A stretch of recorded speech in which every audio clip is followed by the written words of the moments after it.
Olá, olá pessoal, tudo bem com vocês? Eu sou o Léo e tô aqui hoje para falar mais uma vez de Percy Jackson os Olimpianos do Disney Plus. Hoje em específico eu vou comentar o episódio de número 5, Um Deus compra cheeseburgers para nós. Mas antes queria deixar aqui o aviso de spoilers, porque eu vou comentar tudo o que aconteceu no episódio sem ficar me segurando muito. Então se você ainda não assistiu, vá lá, assista e depois volte aqui pro meu vídeo para saber o que eu achei. É isso então, bora lá pro vídeo. Bom, uma recapitulação rápida do que aconteceu no último episódio. O Percy, a Annabeth e o Grover, eles foram atacados pela Echidna e pela Quimera lá em St. Louis, naquele arco que também servia como um monumento, um templo para Atena. E aí depois de uma briga ali rápida contra a Quimera, o Percy, que já estava envenenado, ele acaba caindo num buraco ali de cima do arco e estava indo em direção ao chão quando Poseidon invoca ali uma coluna de água e leva ele para dentro do rio, onde ele não só se cura do envenenamento da Quimera, mas também descobre que pode, como um filho de Poseidon, respirar embaixo d'água. Bom, o episódio 5 ele começa justamente desse ponto, com os heróis se reencontrando. A Annabeth inclusive dá um abração no Percy, acho que os leitores mais ávidos aí se sentiram contemplados. É uma cena bem bonitinha, e a amizade dos dois ali que vai crescendo, vai sendo cada vez mais fortalecida. Então foi bem bacana de ver esse momento também. Mas antes, em St. Louis, a Annabeth tem também uma visão das Parcas, as Irmãs do Destino, e elas são basicamente responsáveis por tecer os fios das vidas das milhares e milhares de pessoas ao longo da história. E aí, quando a vida dessas pessoas chega ao fim, elas vão lá e cortam o fio. E é justamente isso que a Annabeth vê. Ela vê três senhorinhas juntas, tecendo um novelo de lã ali, e uma delas vai lá com uma tesourinha e corta um deles, indicando que ou ela, ou o Grover, ou o Percy pode bater as botas a qualquer momento. Então, com a preocupação da morte iminente e também sem poder pegar transporte público, porque agora a imagem dos três tá na mídia, tá na televisão, tá na internet, eles acabam precisando percorrer a jornada aí a pé e assim, correndo contra o tempo, porque o solstício de verão tá chegando, o prazo que Zeus deu para Poseidon entregar o raio mestre tá acabando, eles precisam se apressar. Esse foi um episódio marcado por várias participações olimpianas, então a gente começou a ver mais dessa família pouquíssimo tradicional, e também a série começou a se questionar ali, fazer a gente se questionar sobre a verdadeira identidade do ladrão de raios, porque assim, a gente sabe que não foi o Percy, a gente tem em mente que pode estar com o Hades, esse raio mestre. Mas os deuses, eles não podem mexer, roubar ali os instrumentos de poder um dos outros, eles são proibidos disso. Então teria que ter uma terceira pessoa ali que foi lá, roubou o raio mestre e deu pro Hades, com base aí, né, nas teorias que os personagens principais, o trio principal, teve ali até agora. Então eles até brincam no momento, pô, além da gente ir lá e pegar o raio mestre, a gente tem que bancar uma de detetive também? Então sim, é mais ou menos isso que acontece, eles precisam chegar ali na identidade de quem roubou o raio mestre, assim como nós. E os suspeitos começam a dar as caras aí, a gente tem a primeira participação do Ares, o deus da guerra na série, que chega ali de motoca, inclusive gostei bastante dele, gostei bastante da caracterização, ele vem ali de sobretudo, capacete, óculos, a Harley lá, ou sei lá que moto que ele tá dirigindo, mas é bem fiel aos livros nesse sentido. Mas eu também gostei muito da atuação dele ali, do ator. Eu acho que o trabalho dele foi muito bom, porque ele entregou um Ares que, além de ser aquele bad boyzão, aquele cara que é fodão e tal, não mexa comigo, eu acho que ele entregou um Ares um pouco mais afetado, assim. Um Ares que tem um quê de loucura ali nos olhos, e que eu gostei bastante, eu achei um personagem carismático na medida do possível. E o Ares dá justamente uma missão pros heróis dentro da missão. Ele perdeu o escudo dele dentro de um parque que a gente já vai comentar, inclusive, vai falar sobre de quem é esse parque. Mas ele esqueceu esse escudo lá e ele precisa que o Percy e a Annabeth recuperem. E nisso ele fica com o Grover ali na lanchonete de refém.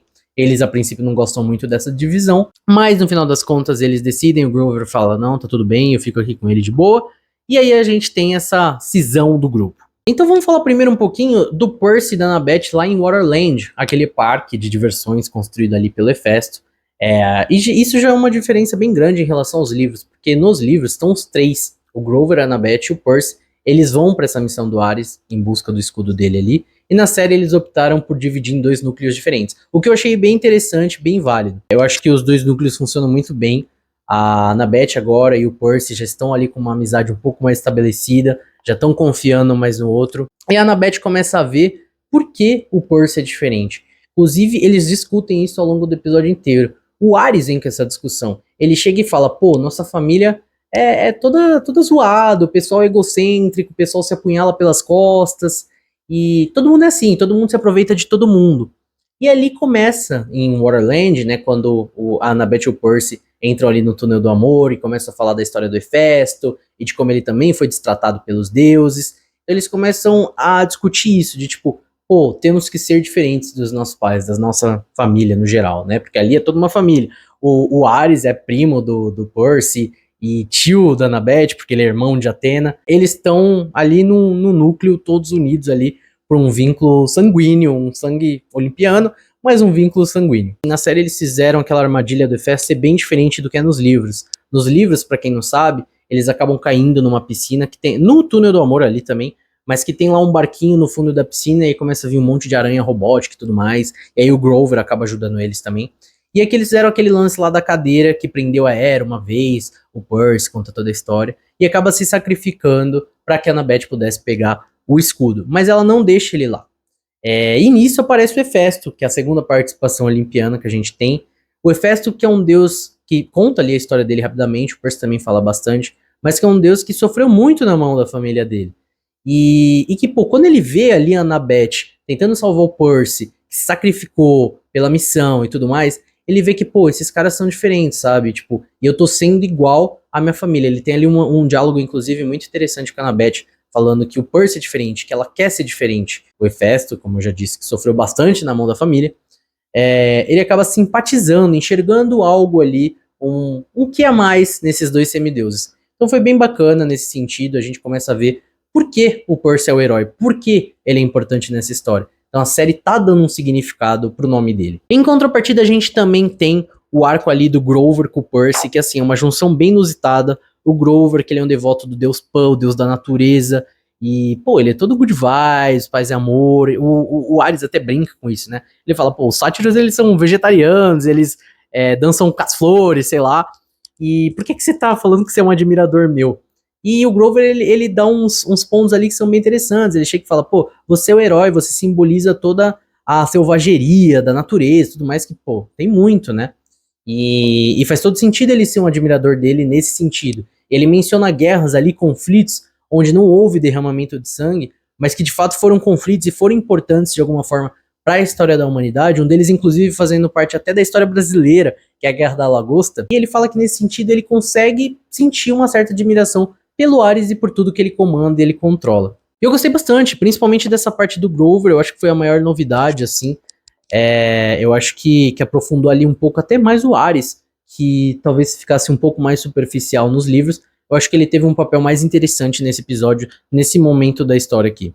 No final das contas, a missão deles é concluída, eles trazem de volta o escudo pro Ares, fica tudo bem, e o Grover, depois de ter aquela conversa ali, ele acaba tendo suspeitas. O episódio inclusive termina com um cliffhanger dele falando que sabe quem roubou o raio mestre de Zeus. Assim, gente, eu acho que esse foi um dos meus episódios favoritos. Eles trabalharam bem o outro lado, que é o lado dos olimpianos. Eu acho que tava faltando um pouco disso. Deu uma escala maior pro universo. A gente pôde ver ali quem são esses caras que eles tanto comentam ali ao longo dos episódios. Estão sempre falando Poseidon, Atena, tarará, tarará, mas esses caras nunca deram as caras de fato.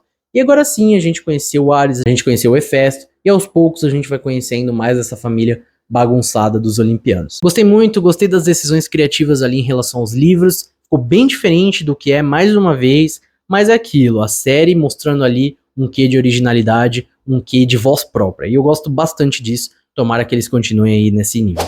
E é isso, gente, essas foram minhas impressões do episódio 5, eu gostei bastante, estou ansioso pro episódio 6, que a gente vai ver o Cassino Lotus, que é muito famoso, inclusive, entre os fãs dos filmes de Percy Jackson, e a gente vai ver ele chegando finalmente em Las Vegas, se aproximando cada vez mais do mundo inferior. Mais uma vez, muito obrigado pela audiência de vocês, se inscrevam no canal, assinem o sininho das notificações, me sigam nas redes, Leonardo Semidamore no Instagram e Léo Semidamore no Twitter. E é isso, pessoal, compartilhem o vídeo aí com quem vocês puderem, que me ajuda bastante. E é isso, semana que vem eu tô aqui pra falar do episódio 6. Valeu, pessoal, até a próxima.